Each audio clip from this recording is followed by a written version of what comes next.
चलो मालिक, वापस से आप सभी का फिर से स्वागत है और हम आज बात करेंगे अब chapter number 2 of business study जिसका नाम है principles of management. Sir before starting में ना आपको ये समझा देता हूं कि इसके ऊपर क्वेश्चन आते कैसे हैं। तो सर क्वेश्चन नंबर 1 जो टाइप ऑफ क्वेश्चन है वो ऐसा पूछ सकते हैं कि आपको दो प्रिंसिपल के नाम लिख देंगे और बोलेंगे इनको समझाओ। लाइक से फॉर एग्जांपल वो बोलेंगे बताओ स्केलर चेन का क्या मतलब होता है, बताओ यूनिटी ऑफ कमांड का क्या मतलब होता है। ऐसा एक क्वेश्चन ये है तरीका।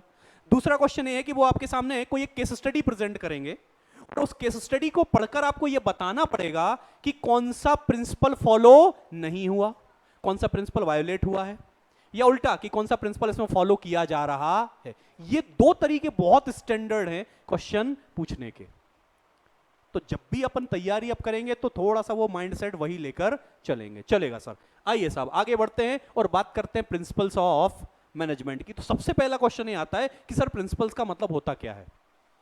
तो आप समझिए इस बात को कि सर मैनेजमेंट के अंदर, मैनेजमेंट जो फंक्शन है, मैनेजमेंट जो प्रोसेस है, उसके अंदर बेसिकली हमने करना क्या पड़ता है, हमने लेने पड़ते हैं डिसीजंस।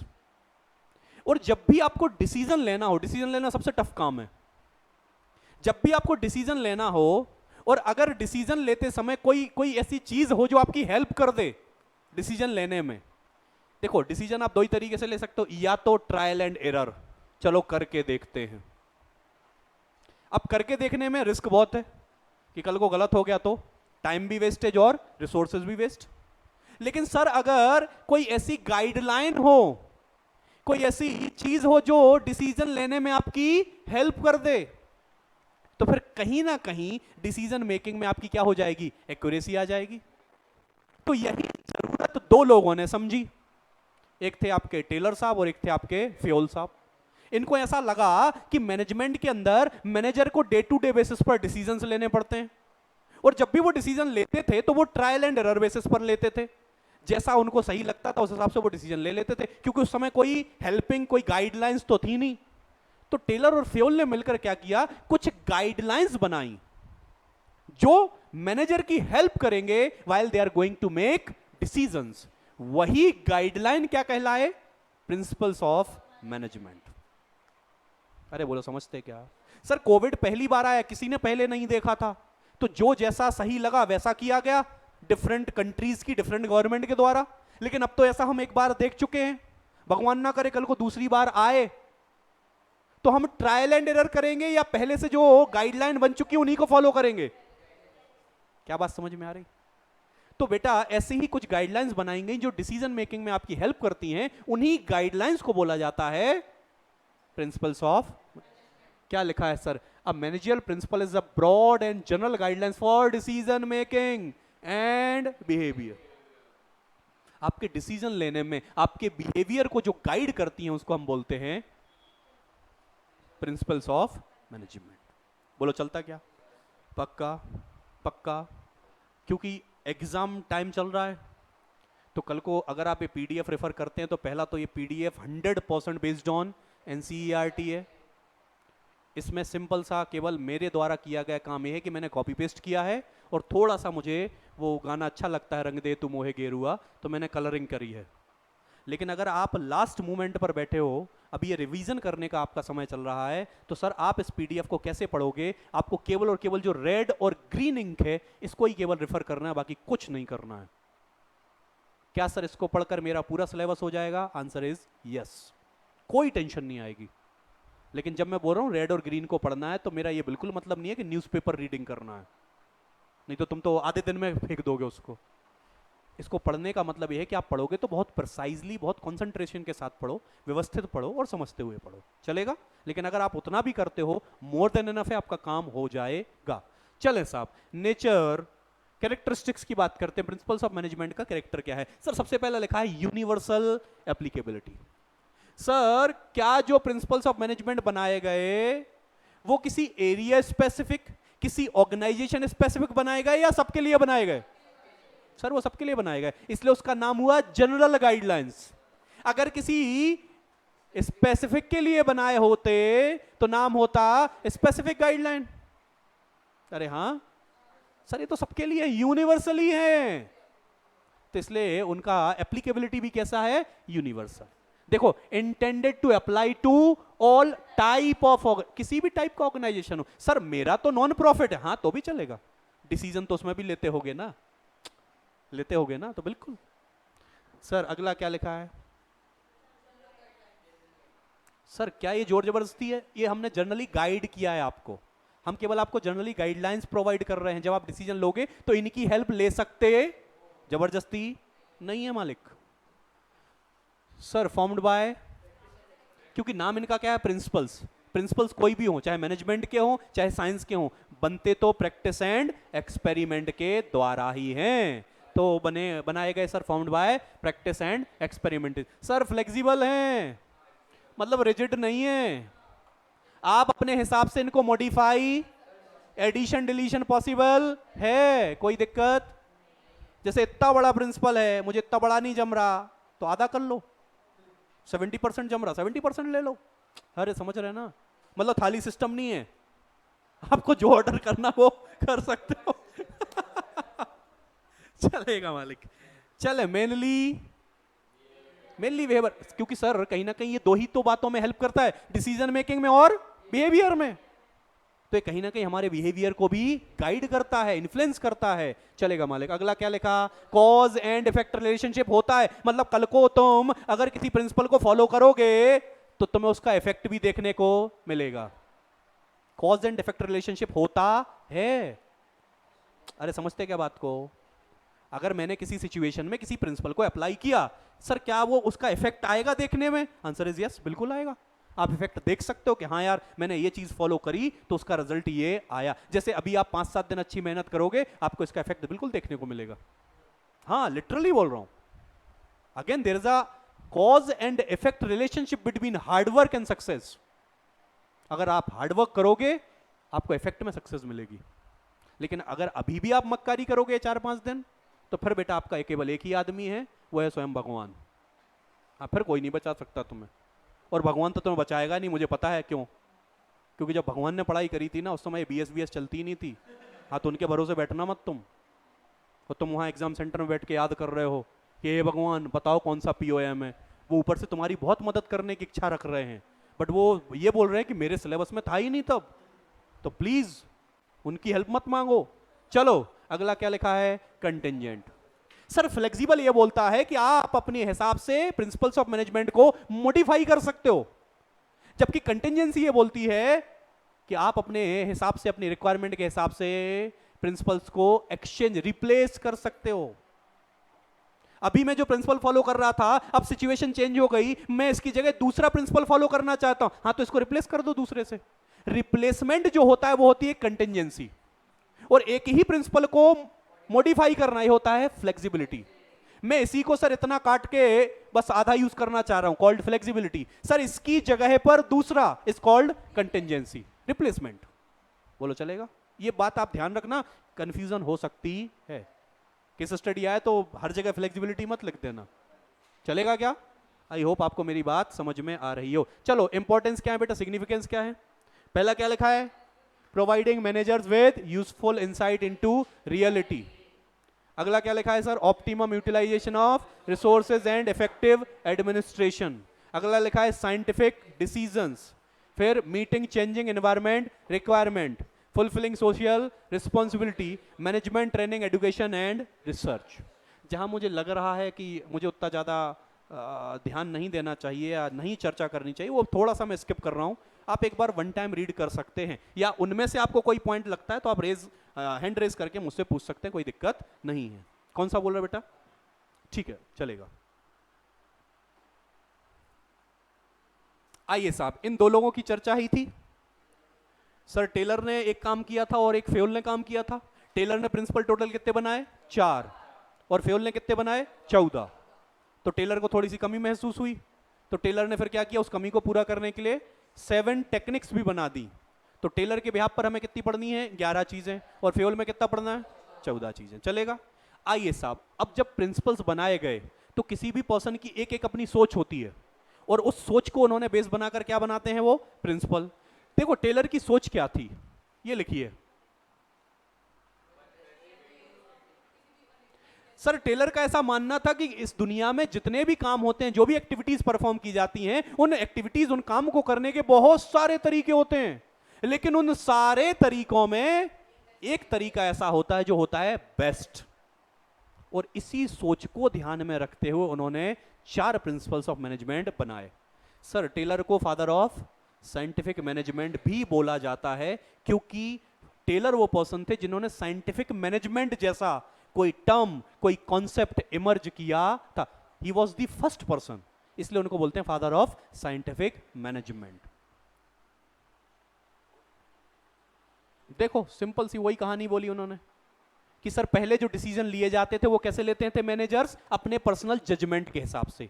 जब कोई मैनेजर डिसीजन मेकिंग करे on the basis of personal judgement, उसको बोलते हैं रूल ऑफ थंब। मतलब अगर किसी गिवन सिचुएशन में मुझे डिसीजन लेना है और मैं डिसीजन मेरे हिसाब से ले रहा हूं, तो उसको टेलर क्या बोलते हैं? Rule of thumb. और टेलर रूल ऑफ थंब के अगेंस्ट थे।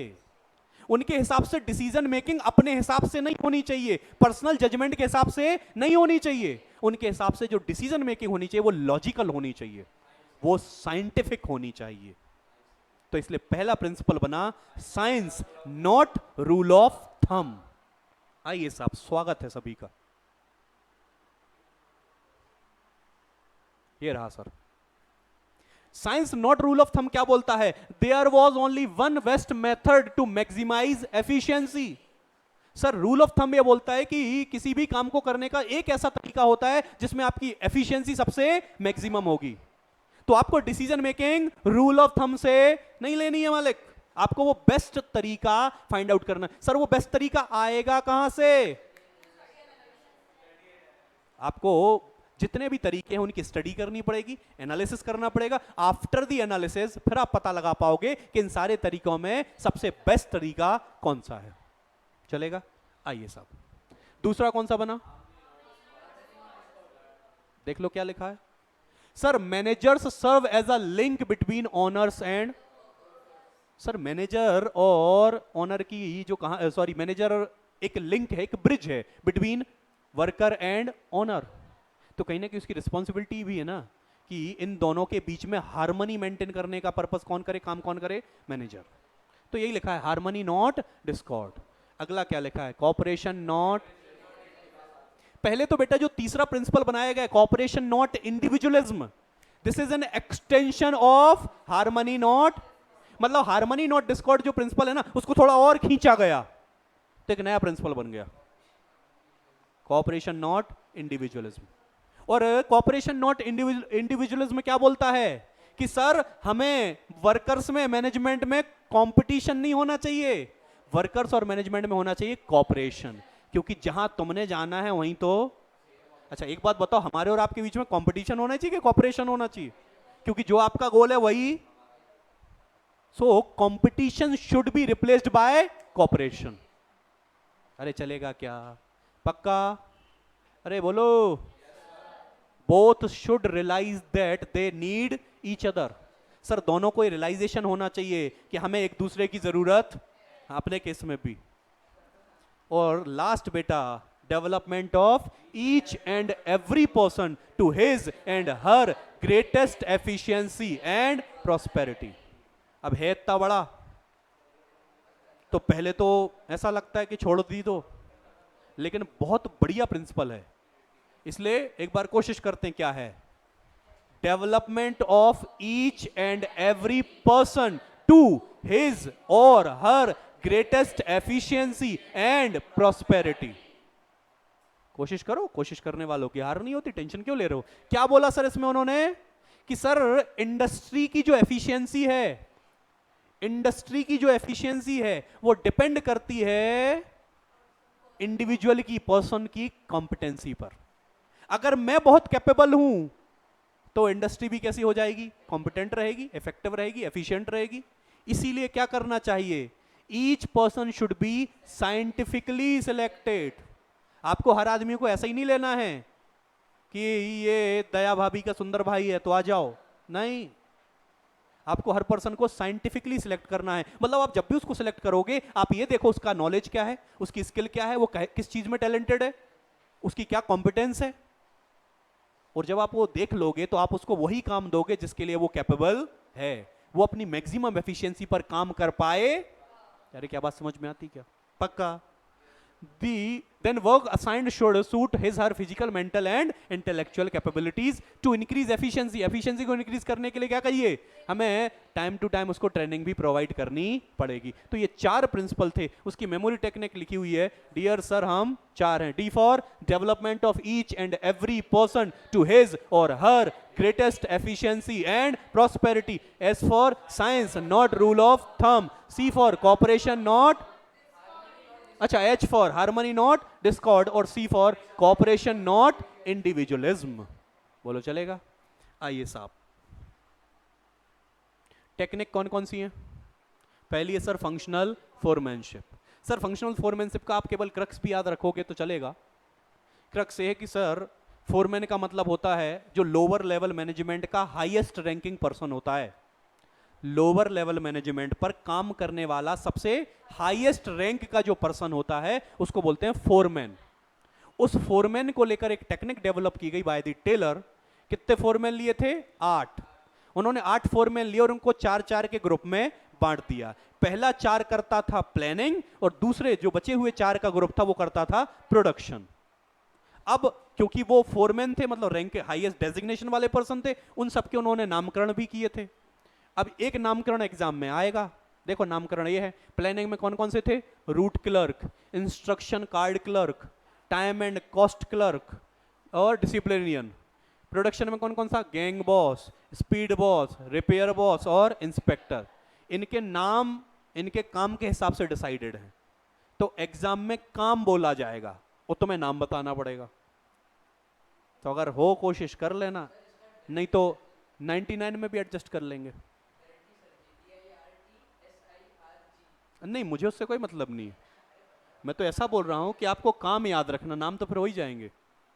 भाई नाम याद करके क्या करोगे? वो तो मैं ही करवा देता हूं। पता कैसे चलेगा किसका है? चलें, दूसरा क्या है बेटा?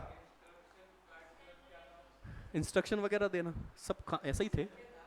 चलो आ जाओ, जल्दी से आ जाओ, जल्दी से आ जाओ बेटा। एक नंबर के लिए इतनी टेंशन मत लो, 99 में एडजस्ट कर लेना, टेंशन मत ले। दूसरी टेक्निक पढ़ते हैं sir, standardisation and simplification of work. Standardisation क्या बोलता है? Process of setting standard.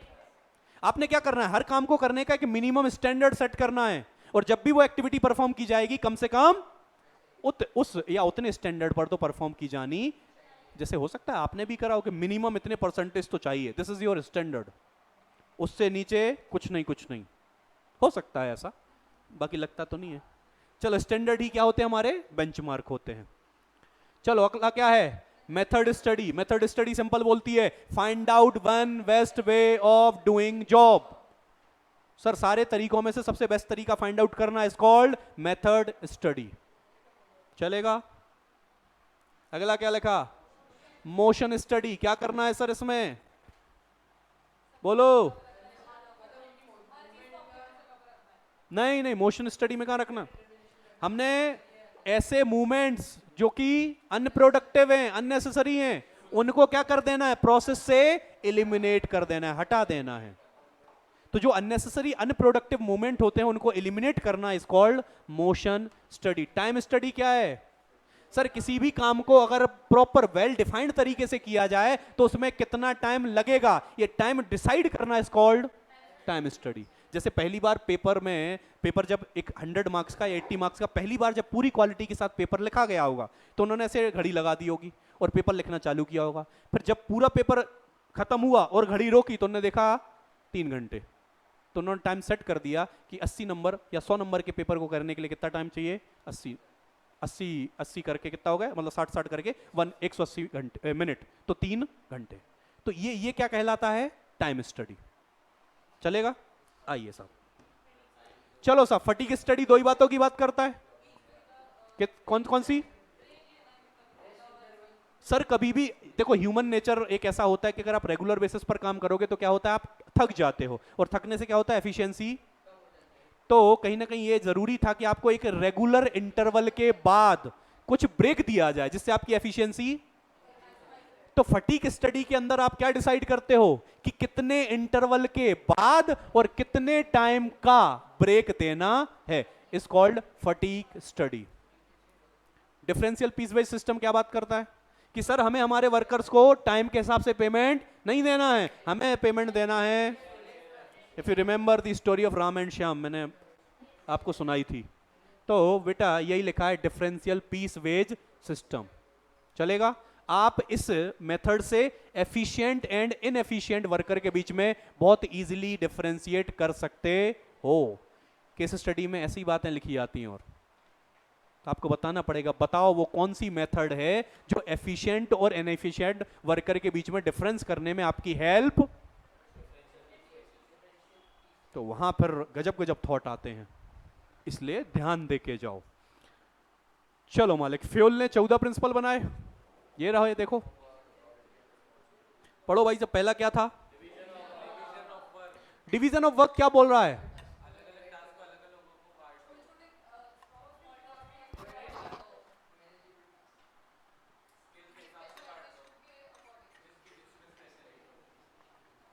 Sir division of work simple सी बात ये बोलता है कि जो आपका टोटल वर्क है, आपको आप उसको छोटे छोटे जॉब, छोटे छोटे टास्क में क्या कर दो, डिवाइड कर दो, और जो जिस काम को करने के लिए कैपेबल हो वो काम उसको असाइन कर दो।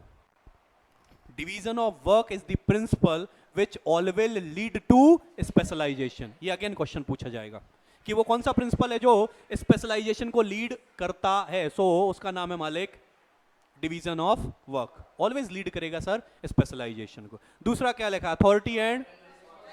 सर अथॉरिटी का मतलब होता है डिसीजन लेने की पावर, रिस्पॉन्सिबिलिटी का मतलब होता है obligation to perform the given task according to fuel. There should be balance between authority and. अगर अथॉरिटी ज्यादा होगी, रिस्पॉन्सिबिलिटी कम होगी, तो अथॉरिटी को वो मिसयूज करेगा, अब्यूज करेगा अथॉरिटी का। और अगर रिस्पॉन्सिबिलिटी ज्यादा है और अथॉरिटी कम है, तो वो रिस्पॉन्सिबिलिटी कभी भी फुलफिल नहीं हो पाएगी। So there should be a balance. अगला क्या लिखा? तो सर आपको ऑर्गेनाइजेशन के गोल के प्रति क्या होना चाहिए? ओबीडियंट होना चाहिए। यूनिटी ऑफ क्या बोलता है? Only one boss for every. Dual subordination should be. बस इतना याद रख के चले गए ना, काम हो जाएगा भाई साहब। Unity of should be moving towards the same. जब हमारा और आपका गोल एक है तो हमारा डायरेक्शन भी one head and one plan.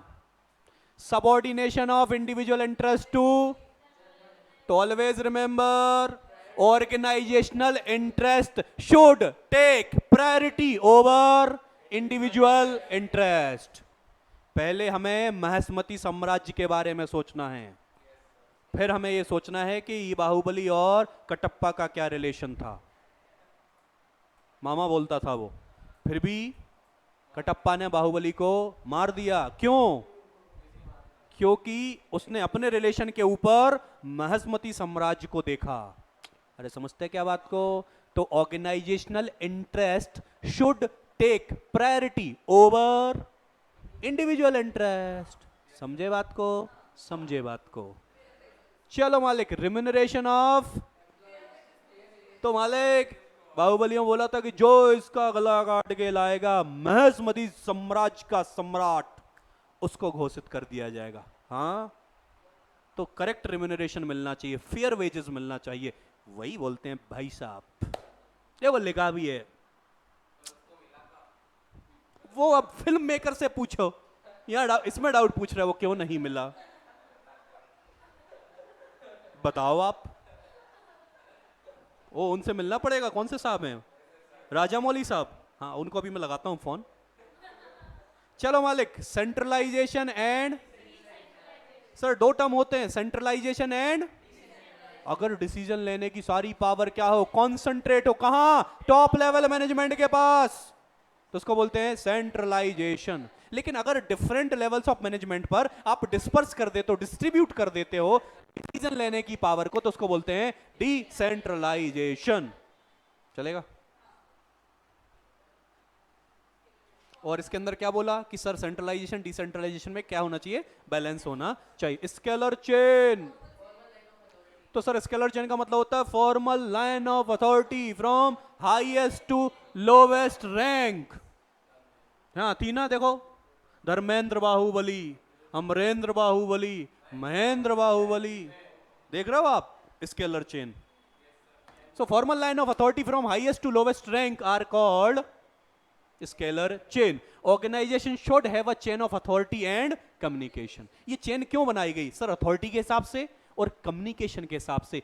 Formal communication always इसी चेन के थ्रू ही होता है, तो वो पहले चेन तो होनी चाहिए तब तो कम्युनिकेशन होगा। अरे हाँ ना, चलो सर ऑर्डर, ऑर्डर मतलब ऑर्डर ऑर्डर नहीं, ऑर्डर मतलब people and material suitable places पर होना चाहिए ताकि समय बिल्कुल भी वेस्ट ना हो। क्या लिखा, people and material must be in suitable places. जो चीज जहां रखी होनी चाहिए वो वहां रखोगे तो सर कहीं ना कहीं वो टाइम को बचाएगा। ये सारे क्वेश्चन आपके केस स्टडी में तुम्हें देखने मिलेंगे, ये मैं बार बार बोल रहा हूं। आपको आइडेंटिफाई करना पड़ेगा कि वहां बात कौन सी की जा रही है, और नहीं हो तो 25 तारीख को बताऊंगा मैं। चलो इक्विटी क्या है मालिक, इसमें तो बहुत अच्छा क्वेश्चन आता है कि दो जन है, एक का नाम है राम है, एक का नाम सीता है, दोनों को एक जॉब दी गई, दोनों की क्वालिफिकेशन सेम है, कैपेबिलिटी सेम है, सब कुछ सेम है, फिर भी राम को सैलरी दी गई 20,000 और सीता को दी गई 10,000। बताओ कौन सा प्रिंसिपल है जो वायोलेट हो रहा है?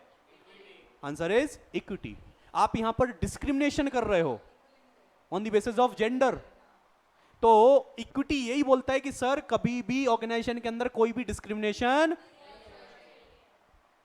समानता होनी चाहिए सबको लेके, चलेगा? चलेगा। फिर अगला क्या है मालिक, stability of personnel, employ turnover should be. अगर आपका ऑर्गेनाइजेशन आपको बार बार हर बार छोड़ छोड़ के भागता जाएगा, आप नया लाओगे फिर भागेगा, फिर लाओगे फिर भागेगा, तो आपका एम्प्लॉय टर्नओवर क्या होगा, ज्यादा।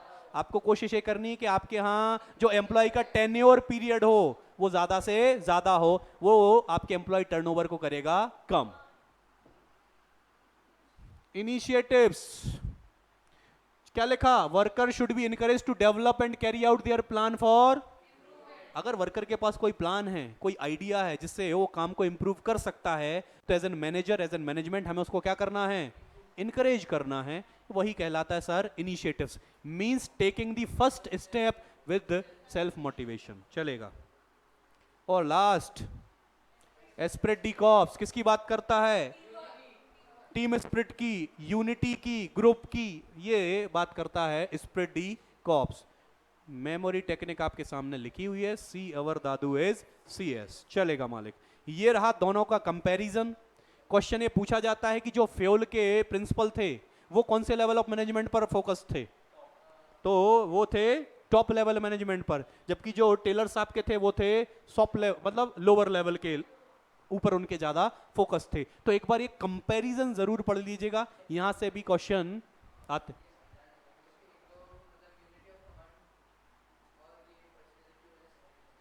ऐसा बोल रहा है बेटा, जैसे यूनिटी कमांड को ये स्ट्रांगली रिकमेंड करते थे कि यूनिटी ऑफ कमांड होना ही चाहिए, जबकि इनका ऐसा अपना कोई बहुत ज्यादा उसके लिए एक बहुत ज्यादा थॉट पर्सनल नहीं था, वैसा बोल रहे हैं वो।